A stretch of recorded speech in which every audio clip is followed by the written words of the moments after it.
오늘의 말씀의 제목을 우리 함께 읽어볼까요? 나사렛에서 만난 하나님의 아들입니다. 사실 오늘의 본문의 배경은 나사렛이 아니에요. 나사렛은 아닙니다. 갈릴리 인근이었습니다. 그런데 오늘 우리에게 주신 이 하나님의 말씀을 통하여서 정말 요한복음 1장처럼 태초에 말씀이 계시니라 라는 이 우주적 선언이 이스라엘 땅 한 동네 갈릴리라는 작은 그 지역으로 내려와 이 위대하신 하나님의 복음의 선언이 빌립이라는 사람에게서 그리고 다시 나다나엘에게로 찾아오시는 이 은혜의 순차, 이 은혜의 아름다운 이 연결고리가 오늘 이 시간 저와 여러분에게까지 정말 존귀한 복음으로 전해지는 귀하고 복된 시간이 되시기를 예수님의 이름으로 축복합니다. 오늘 본문은 하나님의 그 말씀, 하늘의 말씀이 땅에 있는 수많은 동네 중에 그 작은 한 마을, 그것도 나사렛이라는 작은 동네로 오신 이야기예요. 오늘 우리에게 정말 귀에 익숙한 선언처럼 여겨졌던 말씀이 있죠. 제목을 한번 읽어볼까요? 시작. 나사렛에서 무슨 선한 것이 날 수 있는가? 여러분 혹시 이런 말들 평소에 주고 받으셔 보신 적이 있으세요? 개인적으로 제가 어렸을 때 신앙생활을 했던 지역에서는 이 말이 종종 사용되어졌어요. 왜냐하면 그 경남 상남도 진주라는 지역 안에 그 옆에 있는 나동이라는 같은 낯이잖아요. 나사렛, 나동이라는 지역에 또라는 송구합니다만은 나병 환자촌이 있었어요. 나나나예요. 나나나. 웃으시면 가요에 익숙하신 분이에요. 네. 그래요. 그 지역을 사람들이 조금 비하해서 저희 경상남도 진주에서는 교회 믿는 사람 중에 이 표현이 종종 쓰여지곤 했어요. 나사렛에서 무슨 선한 것이 날 수 있을까? 오늘 본문을 보면 빌립이 예수님을 만나요. 그리고 그 만남이 너무나 기뻐서 나다나엘을 찾아가는 장면이에요. 그리고 보게 되어지면 이 빌립이 나다나엘에게 찾아가면서 외쳤던 말이 있어요. 우리가 모세가 율법에 기록하였고 여러 선지자가 기록했던 그 이름을 가진 이를 우리가 만났는데 요셉의 아들이요 나사렛의 예수라라고 이야기를 합니다. 그러자 나다나엘이 반응이 즉각적으로 일어나요. 오늘의 말씀의 제목인 나사렛에서, 소제목인 나사렛에서 무슨 선한 것이 날 수 있을까라고 이렇게 반문해요. 여러분 나사렛이라는 동네는요 갈릴리에서 저희가 위에서 내려 보았을 때 동쪽, 보통 사람들이 이야기할 때는 서쪽에 있는 산지에, 갈릴리 산지에 위치한 작은 농촌 마을이에요. 고고학적 발굴 결과에 따르면 1세기 당시, 그러니까 예수님 생존하셨을 당시에 이 나사렛 인구는 고작 해봤자 한 200~300명, 많아봤자 한 400명 정도의 마을이었다로 추정이 되는 거예요. 그리고 주로 농업, 그리고 석공, 돌 캐는, 그리고 산지니까 나무가 좀 있었을 거 아니에요. 목수들, 이런 일들에 종사했던 말 그대로 주류에 들지 못했던 서민들로 구성되어졌던 외지 촌 마을이었던 거죠. 여러분 우리 마을을, 요즘은 아파트 이름도 예전에는 막 영어를 쓰다가 요즘은 저기 일산이나 파주에 가면 이쁜 아파트 이름들 많잖아요. 달빛 마을 뭐 이러면서. 안 들어보셨어요? 네, 뭐 이렇게 달빛 마을, 요즘 금쪽이는 좀 다른 의미입니다만 이쁜 글씨, 이렇게 뉘앙스를 주는 단어들이 있는 반면에 여러분 판자촌, 달동네 이런 말씀을, 이렇게 단어를 들으면 우리 머릿속에 떠오르는 이미지들이 좀 있잖아요. 주로 광남이나 명동이나 이런 화려한 그런 도시적인 이미지라기보다는 언덕 높은 곳에 있어서, 그리고 길가에 있는 전봇등의 가로등도 많이 이렇게 몇 개는 깨져 있고 전기 소리, 거기서 이제 전기 흐르는 소리 나기도 하고 약간 그런 암울한 분위기를 연상되잖아요. 그리고 우리에게 속담도 있듯이 개천에서 용난다라는 속담이 왜 생겼겠어요? 용이 주로 개천에서 나요? 아니요, 화나 큰 강에서 용이 난다라고 옛날 사람들 생각한 것처럼 개천에서 용 나는 것이, 용이 난다는 것이 쉽지 않음을, 이렇게 또 지역이 가지고 있는 그런 인프라나 한계가 분명히 있음을 이야기하는 거예요.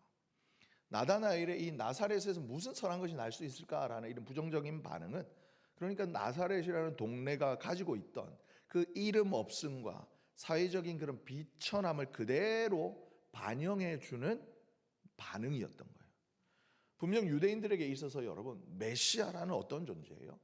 영광스러운 다윗의 성읍이었던 베들레헴 정도는, 아니면 적어도 예루살렘에서, 아니면 예루살렘 좀 밑에 좀 유명한 실로라는 그런 도시, 그런 이런 유명한 도시에서 나서 이스라엘을 회복을 이끌 만한 강력한 지도자여야만 했어요. 이스라엘 사람들에게는 메시아란 그런 존재여야만 했다라는 거예요. 그런데 빌립이 소개한 요셉의 아들 메시아는 누구라고요? 나사렛의 예수다, 나사렛 출신이다라는 거예요. 그러니까 나사렛의, 나다나엘에게 있어서 나사렛은 그냥 무슨 선한 것이 날 수 있을까라는 생각이 당연시 되어지는, 메시아와 같은 위대한 인물이 결코 탄생할 수 없는 그런 불모지였다라는, 개천 중에 또랑이었다라는 거예요. 그리고 심지어 여러분, 나사렛이라는 이름은요, 구약 성경이나 아니면 탈무드나 그 다른 유대 기록에, 구약의 기록에 직접적인 언급이 없을 만큼 역사적으로도 크게 존재감이 없던 도시예요. 도시가 아니죠, 마을이에요. 한마디로 하면 거기 아무것도 없어, 깡촌이야, 요즘 우리말로 말하면 그런 표현이 아주 딱 어울리는 마을이었던 거죠. 우리도 요즘 그런 생각하잖아. 야, 이런 환경에서는 어렵지, 저런 가정에서는 정말 힘들지, 저 사람에게서는 선한 게 나올 수 없지. 우리도 모르게 또 다른 나사렛이라는 기준으로 사람들과 가정과 환경을 재단하곤 해요. 그런데 놀랍게도 하나님은 그 나사렛을 선택하셨어요. 마태복음 2장 23절에 보면 나사렛이라는 마을이 이름이 등장합니다. 이것이 선지자로 하신 말씀을 이루려고 나사렛 사람이라는 칭호를 받으려고 예수님께서 거기에 탄생하셨다라는 이야기예요. 근데 조금 전 말씀드렸던 것처럼 선지자의 글, 구약 성경에 나사렛이라는 지명이 나와요? 안 나와요? 나와요? 안 나와요? 졸지 않으셨다라면 아실 거예요. 권사님 조셨어요? 아니죠? 안 나와요. 안 나오는데 그럴 거야 라고 이야기를 해요. 그럼 무슨 의미냐? 여러분, 신학자들이 이런 언어적인 연관성을 이야기를 해요. 메시아 예언 중에 중요한 본문인 이사야 11장 1절 우리 함께 읽어봐요. 시작. 이새의 줄기에서 한 싹이 나며 그 뿌리에서 한 가지가 나서 결실할 것이요. 아멘. 이렇게 노랗게 표시되어진 한 가지라는 이 단어의 히브리어가요, 넷제르라는 거예요. 넷제르. 이 단어와 나사렛이라는 이름 사이에 어떤 고대 언어적인 연관성이 있었을 것이다라는 해석을 신학자들이 하곤 해요. 이게 같은 어근을 가졌다거나 그렇지는 아니하지만 이사야가 예언한 이 한 가지 넷세르가 여러분 보면 베어진 나무 그루터기에서 올라오는 연약한 생명을 의미하는 거예요. 우리가 주일마다 나누고 있는 고린도전서 1장 27절의 말씀처럼 하나님께서는 세상의 자랑으로, 세상의 지혜가 아닌 세상 사람들이 보기에는 미련해 보이는 것들을, 그리고 세상 사람들이 아무것도 아니다라고 비하에 맞지 않는 사람들을 하나님께서 택하셔서 어떻게 해요? 주님의 나라, 하나님의 뜻을 이루어 가신다라는 것처럼 예수 그리스도의 나심도 이와 같은 맥락이다라는 거예요. 그렇다면 여러분, 오늘 이 시대를 살아가는 저와 여러분에게 이 나사렛에 찾아오신, 아니 나사렛에서 성장하신 예수 그리스도가 어떤 의미가 있냐라는 거죠. 오늘 본문 43절 그 시작을 보면 이렇게 말씀하고 있어요. 이튿날 예수께서 갈릴리로 나가려 하시는데 빌립을 만나셔서 말씀하시는 거예요. 뭐라 그러셔요? 나를 따르라. 여기서 만난다라는 말은요, 그냥 오며 가다가 그냥 스쳐 지나갔다 그런 의미가 아니에요. 일부러 찾아내다. 그래서 발견하다. 그런 의미를 가졌어요. 무슨 말씀이냐? 예수님께서 먼저 빌립을 찾아가신 거예요. 여러분, 성경 많은 곳에서요, 저와 여러분, 우리가 인간이 하나님을 찾았다, 구하였다라는 이야기 있어요. 있지만 다윗이 하나님을 전심으로 구하였다라는 그런 표현이 있어요. 하지만 그 이야기보다, 인간이 하나님을 찾았다는 이야기보다 하나님이 우리를 찾아오셨다는 이야기가 더 많아요. 마찬가지로 저와 여러분이 가진 이 신앙은, 우리 안에 있는 이 믿음은 우리가 예수를 발견함으로써 얻게 된 것이 아니라 예수님이 저와 여러분에게, 나에게 찾아오신 그 결과로 생겨난 소중한 하나님의 선물인 거예요. 그것이 내 안에 있는 믿음이에요. 그것이 내 안에 있는 신앙이에요. 그럼 빌립은 평범한 사람이었어요. 배경도 없어요. 그런데 그 평범한 일상 속으로 주님이 걸어 들어오신 거예요. 그리고 나다나엘에게도 주님이 다가오셔요. 사실 성경의 본문을 보면 빌립의 전도를 받은 나다나엘이 예수님을 찾아왔다고 이야기하고 있어요. 그런데 그 내용을 우리가 조금은 깊이 묵상을 해보면 어떤 뉘앙스냐면, 대화를 보면 알 수 있어요. 예수님께서 나다나엘이 자기에게 오시는 것을 보셨어요. 근데 이 본문 속에 주도적으로 행위의 주체는 나다나엘인 것처럼 엮여져요. 아니요. 나다나엘은 걸어오고 있고 예수님 가만히 서 계시지만 본문의 조명은 무엇이냐면 예수님의 시선에 주목하고 있는 거예요.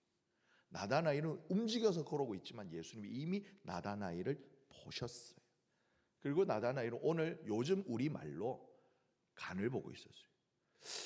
나사렛에서, 아니 그 동네에서 메시아가 진짜야 뭐 이러면서 안 비슷했나 보다.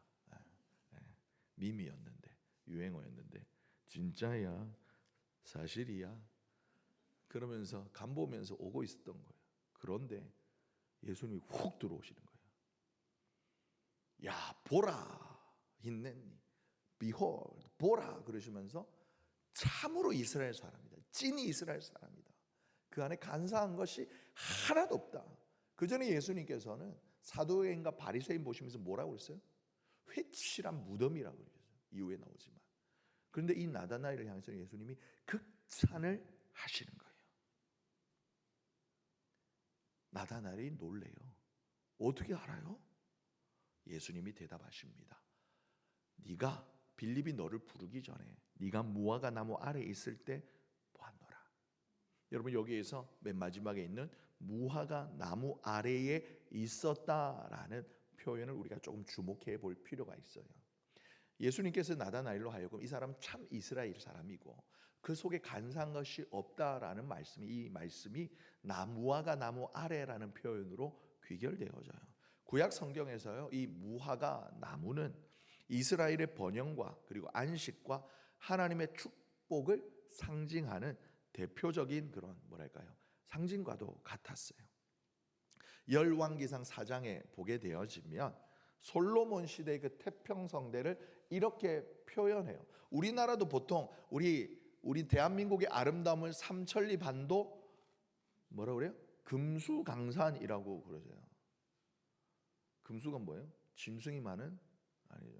금으로 수놓은 듯한 강과 산들이 있다라는 아름다움을 표현하는 것처럼 솔로몬 시대 태평성대를 그 당시 표현을 이랬던 거예요.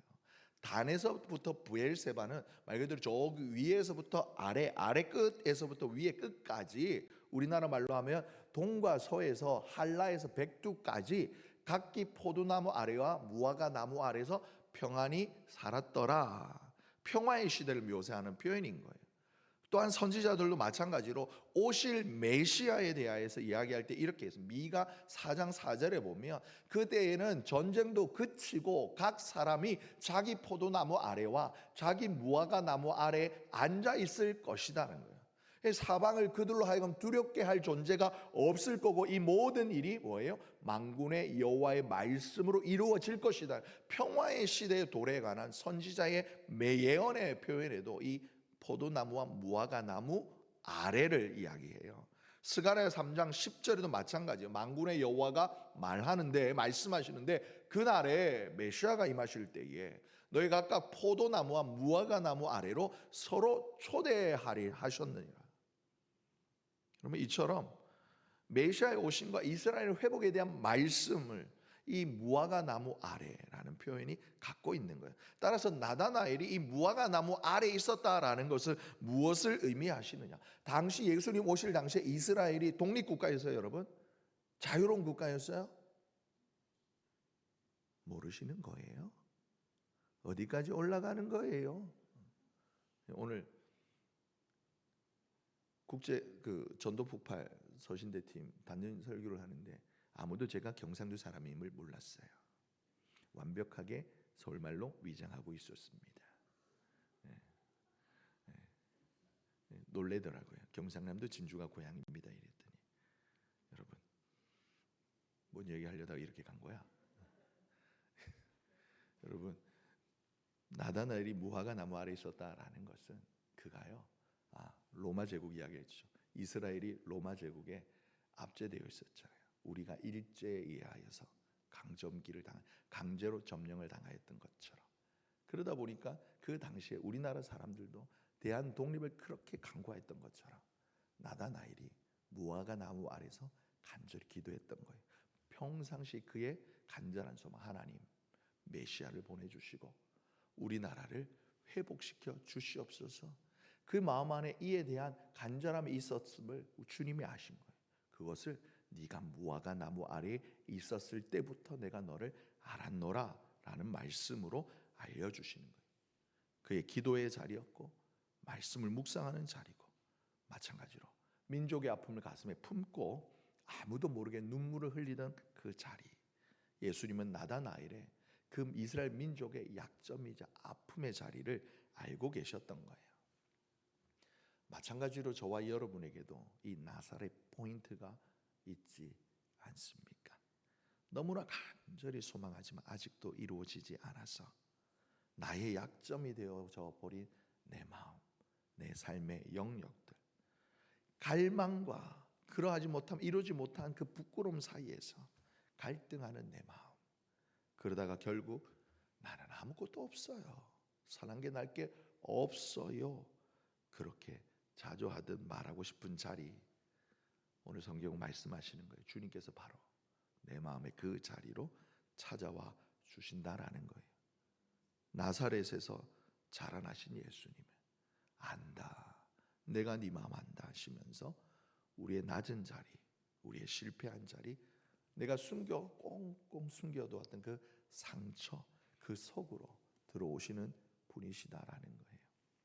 그러면서 주님은 이 나사렛이 가지고 있는 이미지를 뒤집어 놓으십니다. 빌립이 나다나엘의 질문에 길게 설명하지 않아요. 뭐라 그래요? 와 보라, 그냥 그 한마디예요. 여러분, 복음은요 사실 설명으로 설득되는 거 아니에요. 만남으로 바뀌는 거예요. 그래서 지난 4일간의 저녁 집회 중에 빛나는 교회, 우리 교회 금기어지만 빛나는 교회, 계룡시에 있는 빛나는 교회 김재희 목사님이 여러 번 말씀하셨던 것, 여러분 말씀이 내 삶의 사건이 되어야 되는 거예요. 말씀이 그냥 귀로 들려져서 스쳐 지나가는 것이 아니라 이 말씀이 내 귀로 들어오고 내 눈으로 들어와 여러분 내 안에 있는 내 영혼의 그 심령에 임팩트가 만남의 충격이 일어나야 되는 거예요. 그런 사람이 여러분 하나님을 만난 사람이 되는 거예요. 나다나엘이 예수님 앞에 서는 순간, 나다나엘이 예수님을 만나는 그 순간, 그 마음 안에 있던 모든 질문들이 순식간에 사라지고 그의 입에서 터져나온 고백이 뭔지 아십니까? 라비여, 당신은 하나님의 아들이십니다. 이스라엘의 임금이십니다. 무슨 말이냐? 당신은 바로 내가 그토록 간절히 바람하지 않던 메시아입니다. 여러분, 조금 전까지는 나사렛에서 무슨 선한 것이 날까 그렇게 비꼬던 사람이 예수님을 만나고 나니까 바로 당신이 내가 그토록 소망하던 하나님의 아들이십니다, 메시아입니다를 고백하는 거예요. 오늘을 살아가는 저와 여러분의 말로 바꾸어 보면 내가 방향도 알지 못한 채 그저 이리저리 방황하던 내 인생에 정말 내 삶의 목적이 되시며 내 삶의 주인이 되시는 분이 바로 주님 당신이십니다 라는 고백을 오늘 이 나다나엘이 하고 있는 거예요. 여러분, 말씀이 사건이 되면요, 사람이 하나님을 만나면요, 이렇게 사람이 바뀌는 거예요. 말이 바뀌어요. 생각이 바뀌어요. 삶이 바꾸고 그리고 인생이 바뀌어요. 그렇게 자신 앞에 무릎을 꿇고 고백하는 나다나엘에게 주님이 말씀하시는 거예요. 내가 너를 무화과 나무 아래에서 보았다 하니까 그제서야 믿느냐.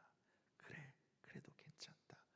이보다 이제 더 큰 일을 네가 보게 될 것이다. 무엇을 본다고 그러실까요? 또 이르시되, 읽어봐요. 시작. 또 이르시되 진실로 진실로 너희에게 이르노니 하늘이 열리고 하나님의 사자들이 인자 위에 오르락 내리락 하는 것을 보리라 하시니라. 여러분, 이 말씀이 가지는 이미지 혹시 머릿속에 그려지세요? 하늘이 열리고 하나님의 사자들이 그 위로 오르락 내리락 하는 것. 창세기 28장에 야곱의 사다리 이미지 연상되세요? 여러분, 어떤 장면이에요? 야곱이 형 에서의 낯을 피하여서 외삼촌 라반의 집을 향하여 가는데 사방을 둘러보아도 아무것도 모르고 표지판도 없고 길도 없는 그때에 넓은 광야 그 한복판에서 외로이 잠을 청하는 그 캄캄한 밤에 하나님이 그 야곱에게 찾아와 주셨어요. 그리고 말씀하시는 거예요. 함께 읽어요. 내가 너와 함께 있어 네가 어디로 가든지 너를 지키며 너를 이끌어 이 땅으로 돌아오게 할지라. 내가 너에게 허락한 것을 다 이루기까지 너를 떠나지 아니하리라 하신지라. 아멘. 아멘. 나사렛이라는 낯선 낮은 땅에서 시작되어졌던 그 만남이 여러분, 답답한 마음으로 하나님 앞에 그 무화과 나무 아래서 하나님 평화를 주소서, 자유를 주소서, 메시아를 주소서 기도했던 그 기도만 하던 인생으로 하여금 여러분, 네가 하늘이 열리고 하나님의 역사가 성취되는 것을 볼 것이니라. 비전의 삶으로 하나님께서 인도하시는 거예요.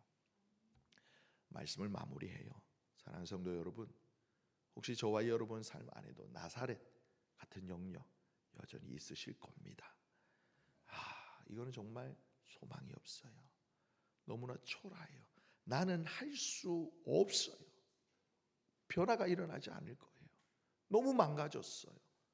여러분, 이런 말들로 내버려 두었던 내 마음이나 아니면 우리의 건강이나 가족 간의 관계 아니면 직장 일터, 여러분 이런 영역들 오늘 이 밤 주님 앞에 내려놓으시기를 예수님의 이름으로 축복합니다.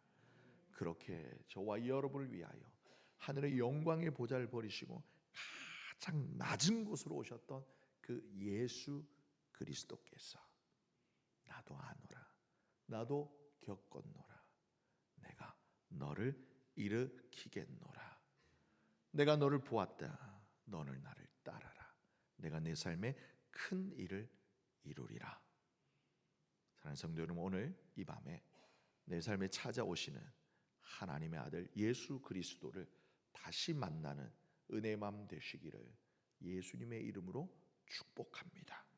그리고 그 주님께서 저와 여러분의 삶의 그 자리에 하늘의 문을 여시고 하나님의 그 능력의 손길이 역사하시는 것을 보고 듣고 경험하고 성취하는 이 밤 되시기를 간절히 소망합니다.